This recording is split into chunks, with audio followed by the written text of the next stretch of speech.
Lặng nhìn về quá khứ, bước chân hoa trôi dạt giữa nhân gian. Cuộc đời đầy bóng tối, sống trong mơ không tìm xa hướng đi. Chợt một hôm con đến đây, chùa mơ xưa trong bóng cây, và lòng con như lặng im nghe chuông chùa rơi. Dịu dàng lời kinh thiên cất vang lên thầm trầm dưới trăng đêm. Nhịp nhàng hồi chuông khuya, tiếng ngân nga êm đềm chốn sơn khê. Từng lời kinh soi sáng tâm, từng hồi chuông vang pháp âm. Rồi lòng con như thoát ra muôn vạn nỗi buồn.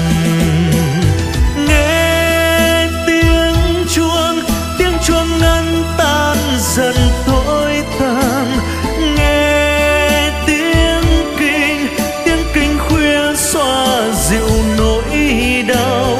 Ước mong đời thái an, chúng sinh ngừng trái ngang. Anh đạo từ bi truyền lan ngàn nơi, tình thương người xa.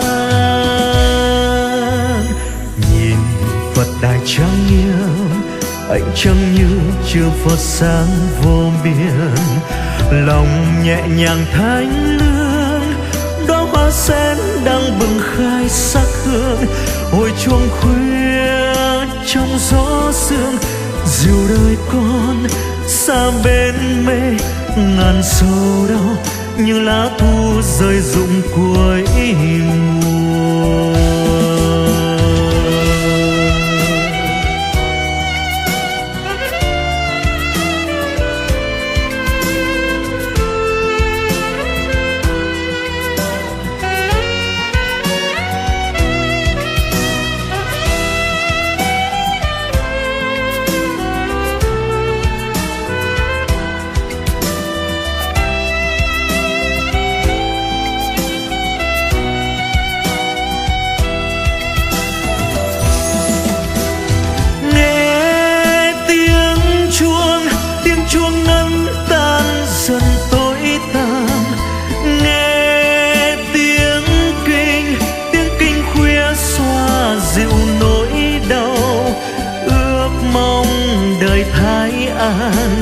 Chúng sinh ngừng trái ngang, anh đạo từ bi truyền lan ngàn nơi, tình thương người sáng.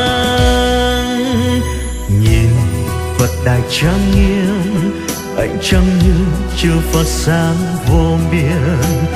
Lòng nhẹ nhàng thánh lương, đóa hoa sen đang bừng khai sắc hương.